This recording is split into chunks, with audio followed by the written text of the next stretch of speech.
Hello everyone, আজকের ভিডিওটা কিসের উপর তোমরা আশা করছি বুঝে গেছো। তো হেনা তোমরা কিভাবে ইউজ করবে, কি উপকারিতা রয়েছে হেনার, তো সেটাই আজকে তোমাদের সাথে শেয়ার করব। তো সবার প্রথমে তোমাদের জল গরম করে নিতে হবে, আর এখানে তোমাদের চা পাতা অ্যাড করে নিতে হবে। চা পাতা দিয়ে তোমাদের 2 থেকে 3 মিনিট বয়েল করে নিতে হবে, আর বয়েল হওয়ার পর তোমাদের চা পাতাটাকে ছেঁকে নিতে হবে। তারপর বয়েল করা জলটা ঠান্ডা করে নিতে হবে, আর সেখানে তোমাদের হেনাটা অ্যাড করে নিতে হবে। আমি যেহেতু শ্যালি হেনা ইউজ করি, তো আমি আমার শ্যালি হেনাটাই অ্যাড করছি। তো তোমরা চাইলে যে কোনো কোম্পানির হেনা অ্যাড করতে পারো, তোমাদের যেটা ইচ্ছা হয়। তো তারপর এটা মিক্স করে নিতে হবে। আর অনেকেই হেনা ভুলভালভাবে ইউজ করো, তাই হেনার সঠিক রেজাল্ট পাও না।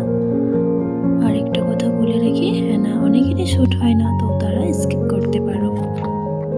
সো আমার হেনাটা অনেকটাই মিক্স হয়ে গেছে, আর এখানে আমি অ্যাড করে নিব অ্যালোভেরা। তো তোমরা সবাই জানো অ্যালোভেরাতে vitamin A, vitamin E and vitamin C থাকে, যা আমাদের হেয়ার গ্রোথ করতে অনেক হেল্প করে, আর হেয়ার লস প্রবলেম সলভ করতেও অনেকটা হেল্প করে।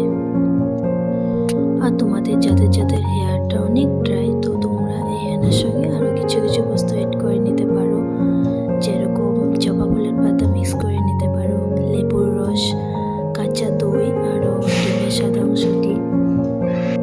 আর আমার যেহেতু ডিমের গন্ধটা ভালো লাগে না, তো আমি আর ডিম অ্যাড করব না। আমি স্মুথির জন্য এখানে অন্য কিছু অ্যাড করে নেব, দেখতে থাকো। আর আমি এখানে অ্যাড করে নিব অয়েল।